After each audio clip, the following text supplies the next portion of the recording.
ஒளி படைத்த கண்ணும் உறுதி கொண்ட நெஞ்சும் வழி கடந்து வரும் நிதர்சனத்தின் தளம். அதிர்வு இது கொதிநிலைகளின் களவளம். வணக்கம். இது ஐபிசி தமிழின் இன்றைய அதிர்வு. இன்றைய நாளும் பேசப்பட வேண்டிய மிக முக்கியமான ஒரு சில விடயங்கள் தொடர்பாக பேசப் போகிறோம்.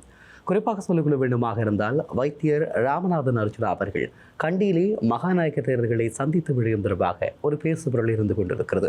குறிப்பாக அவர் இத்தனை காலமும் பலர் செய்யாத பல விடயங்களை செய்துவிட்டார், ஒரு சாத்தியமில்லாத விடயங்களை சாத்தியமாக்கிவிட்டார். இப்படி அவருடைய ஆதரவாளர்கள் கருத்துக்களை சமூக ஊடகங்களில் நிறைத்து கொண்டிருக்கிறார்கள்.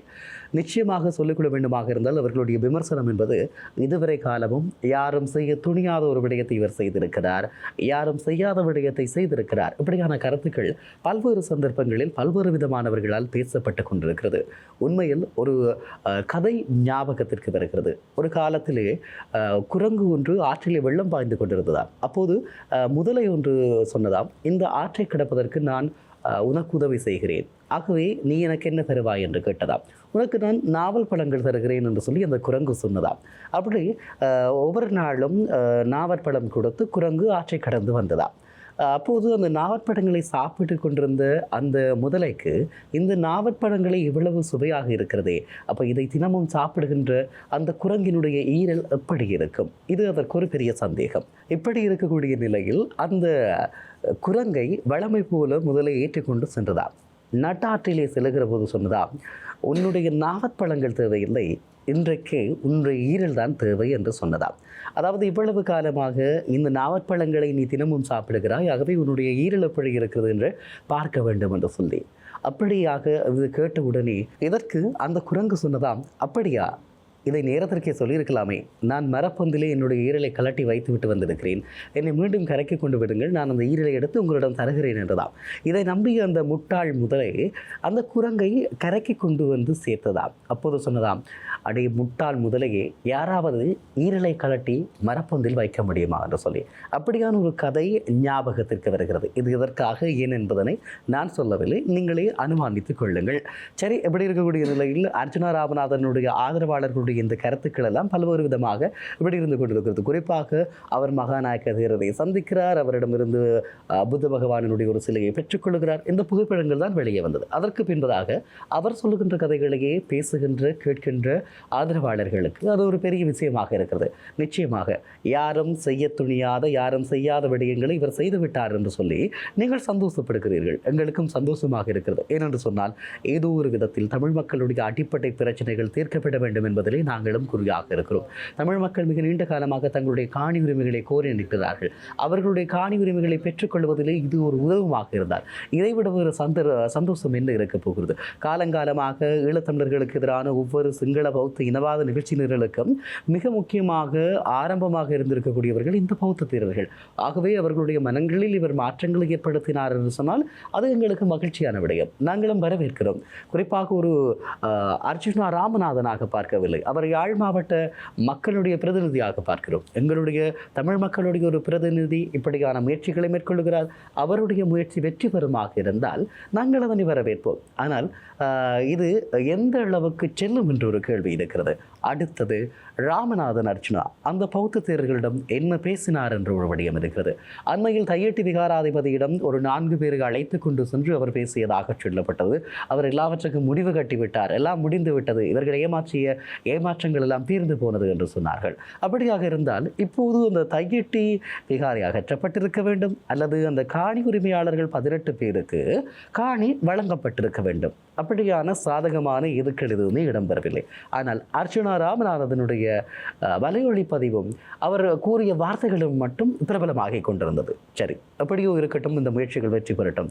அது தொடர்பாக நிலமற்ற மக்களுக்கான ஒரு அமைப்பு அதனுடைய தலைவர் பேசுகிற போது அவர் சொல்கிறார், 18 பேர் இருக்கிறார்கள், ஏன் 4 பேரை கூட்டிக் கொண்டு சென்றீர்கள் என்று ஒரு கேள்வியை கேட்கிறார். அவருக்கு எதிராக பல்வேறு விதமான காரசாரமான வார்த்தை பிரயோகங்களை பயன்படுத்தப் போவதாகவும் தான் சரியான பதிலை சொன்னதாகவும் சொல்லிக் கொள்ளுகிறார். போகிறார்.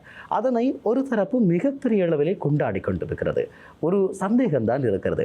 மிக நீண்ட காலமாக தங்களுடைய காணிகளை பறித்து எடுத்து விட்டார்கள் என்று போராடுகின்ற அந்த மக்களை விட இவர் போய் அங்கு பேசியதனூடாக என்ன சாதித்தார், இவர் என்ன பேசினார், எதை பெற்றுக் கொடுத்தார் என்று நீங்கள் கொண்டாடி அந்த மக்களை இழிவாக பேசுகிறீர்கள். இதுதான் இங்கு இருக்கக்கூடிய விடயம். நீங்கள் ஒவ்வொருவரும் ராமநாதன் அர்ஜுனா அவர்களை கொண்டாடுங்கள், அது உங்களுடைய விருப்பம். அதிலே எந்த தடையும் போட முடியாது. உங்களுடைய அரசியல் விருப்பு, உங்களுடைய அரசியல் ஆதரவு யாருக்காக வேண்டுமானாலும் இருக்கலாம்.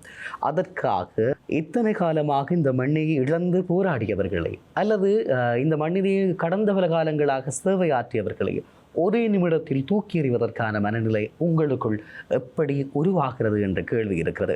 உண்மையில் ஒரு விடயத்தை நான் தெளிவாக சொல்லிக்கொள்ள வேண்டும். ராமநாதன் அர்ஜுனா என்ற ஒரு தனி மனிதர் அல்லாமல் யாழ் மாவட்ட நாடாளுமன்ற உறுப்பினராக அவருடைய முயற்சி வெற்றி பெற வேண்டும் என்பதிலே எங்களுக்கும் மிகப்பெரிய விருப்பு இருக்கிறது, எதிர்பார்ப்பு இருக்கிறது. உங்களுக்கெல்லாம் ஞாபகம் இருக்கும் என்று நம்புகிறேன்.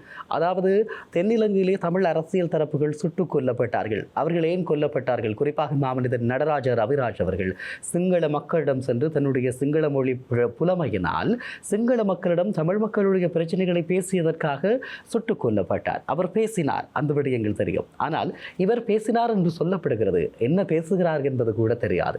நாடாளுமன்ற சிறப்புரிமைகளை பயன்படுத்தி நாடாளுமன்றத்திலே மிக ஆக்ரோஷமாக இவர் பேசுவார். உடனே எல்லோருக்கும் புல்லரித்துவிடும், எல்லோரும் கொண்டாடுவார்கள். ஆனால் ஒரு விடயம் இருக்கிறது. நாடாளுமன்றத்திற்கு வெளியில் இந்த விடயங்களை அவரால் பேச முடியுமா?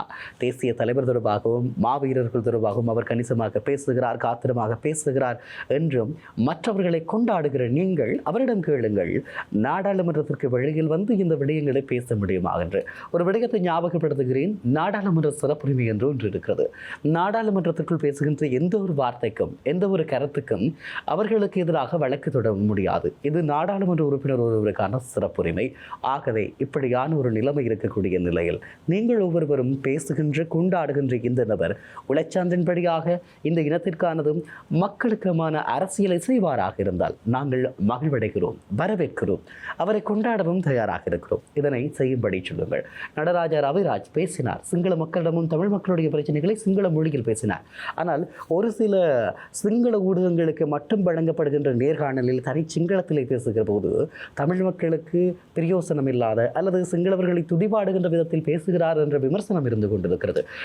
தமிழ் மொழியில் நாடாளுமன்றத்தில் ஆற்றுகின்ற உரையில் ஒரு பக்கமாகவும் சிங்கள மொழியிலே பேசுகிற உரையிலே நான் ஸ்ரீலங்காவினுடைய இராணுவ வீரர்களுடைய காலிலே விழுந்து வணங்க தயாராக இருக்கிறேன், நீங்கள் தயாராக இருக்கிறீர்களா என்ற ஒரு கேள்வி கேட்கிறார். இதனை பேசுகின்றவர்களை தூற்றுகின்ற மக்கள் கூட்டம் ஏன் இதனுடைய நிலைத்தன்மையை அறிய விரும்புவதில்லை என்பதுதான் இங்கு இருக்கக்கூடிய விடயம்.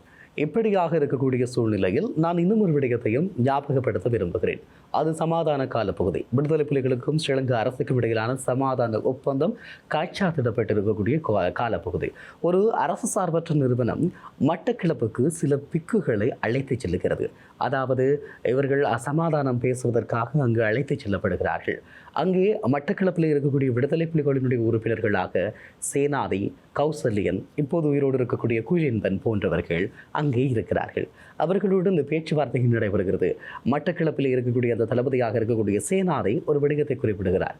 நீங்கள் இங்கே வந்திருப்பதையிட்டு நாங்கள் மகிழ்ச்சி கொள்ளுகிறோம்.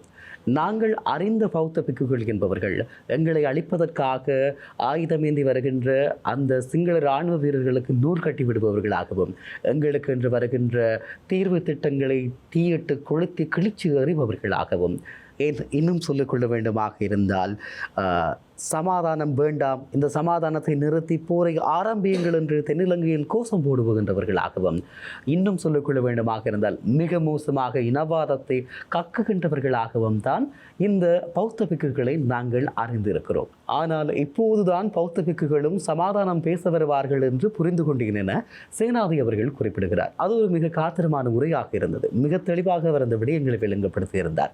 அப்படியான ஒரு நிலைமை. ஆனால் அதன் பின்பதாக இந்த நிலைமைகள் எல்லாம் மாறியதா? இல்லை. மாறவில்லை. பௌத்த பிக்குகளிடம் அவ்வளவு தெளிவாக சொல்லப்பட்டது.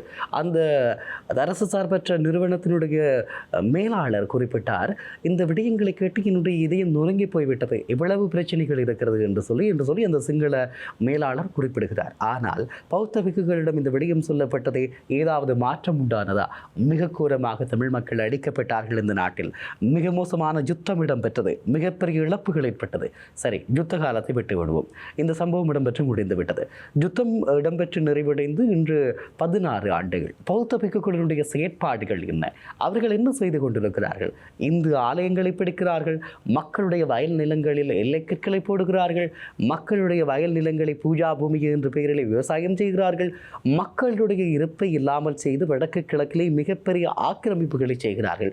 உங்களுக்கு தெரியும், கல்கமுவ சந்தாபோதி தேரர் வடக்கில் என்ன செய்கிறார் என்று சொல்லி, அதே போல திலகவம்ச தேரர் கிழக்கிலே என்ன செய்கிறார் என்று சொல்லியும், பாணமுறை திலகவம்ச தேரர் கிழக்கிலே என்ன செய்கிறார் என்பதும் உங்களுக்கு தெரியும். இப்படியாக மிகப்பெரிய அழிவுகளையும் ஆக்கிரமிப்புகளையும் செய்கின்றவர்களாக, ஆக்கிரமிப்பினுடைய ஒரு அடையாளமாக பௌத்த பிக்குகள் தமிழ் மக்களுடைய மனங்களில் பதிய செய்யப்பட்டு விட்டார்கள். அதற்கான செயற்பாடுகளையே இவர்களும் செய்து கொண்டிருக்கிறார்கள். ஆகவே அர்ஜுனா ராமநாதனுடைய இந்த நகர்வு வெற்றி அளிப்பதாக இருந்தால் மகிழ்ச்சி, மாற்றம் ஒன்று உருவாக வேண்டும். அதிலே நாங்கள் எந்த தடைகளையும் சொல்லவில்லை. ஆனால் அந்த மாற்றத்திற்கான பேசுபவர்கள் இருந்ததா? அவர் என்ன பேசினார் என்பது தொடர்பாக, அங்கே பேசப்பட்ட விடயங்கள் தொடர்பாக ஏதாவது ஆதாரம் இருக்கிறதா என்று கேட்டால் இல்லை. ஆகவே ராமநாதன் அர்ச்சுனா அவர்கள் பேசுகின்ற வார்த்தைகளை மட்டும் வைத்துக்கொண்டு கொண்டாடுவதும் பிறரை தூற்றுவதும் எப்படியானது என்று தெரியவில்லை. ஆகவே இன்றும் சிங்கள மக்களினுடைய, சிங்கள பௌத்த தேரர்களுடைய மனநிலையில் மாற்றங்கள் இல்லை. அந்த மாற்றங்கள் வர வேண்டும். அவர்கள் மகாவம்ச மனநிலையில் இருந்து வெளியேற வேண்டும் என்பதுதான் எங்களுடைய கோரிக்கையுமாக இருக்கிறது. நன்றி உறவுகளே, தீர்க்கமாக சிந்தியுங்கள், தீர்மானமிக்க முடிவுகளை எடுங்கள். வெறுமனை வெறும் வார்த்தையாளங்களையும் உணர்வுகளை உந்தச் செய்கின்ற கருத்துக்களையும் வைத்துக்கொண்டு முடிவெடுக்காதீர்கள். உங்களுடைய அரசியல், உங்களுடைய எதிர்காலம், இந்த நாட்டில் நீங்கள் வாழ வேண்டும் என்ற அந்த எதிர்பார்ப்புக்கு ஏற்றது போல உங்களுடைய முடிவுகள் இருக்க வேண்டும். மேலெழுந்த வாரியாக பேசப்படுகின்ற வார்த்தைகளையும் விடயங்களையும் கொண்டாடுவதிலே இருந்து தீர்க்கமாக சிந்திக்கின்ற முடிவுக்கு வர வேண்டும் என்பதுதான் நம் அனைவரினுடைய ஆரோக்கியமான எதிர்காலத்திற்குமான ஒரு முதல் படிநிலையாக இருக்கும். நிறைய உறவுகளை நாளை மற்றும் ஒரு இன்றைய அதிர்பினூடாக உங்கள் அனைவரையும் சந்திக்கிறேன். வணக்கம்.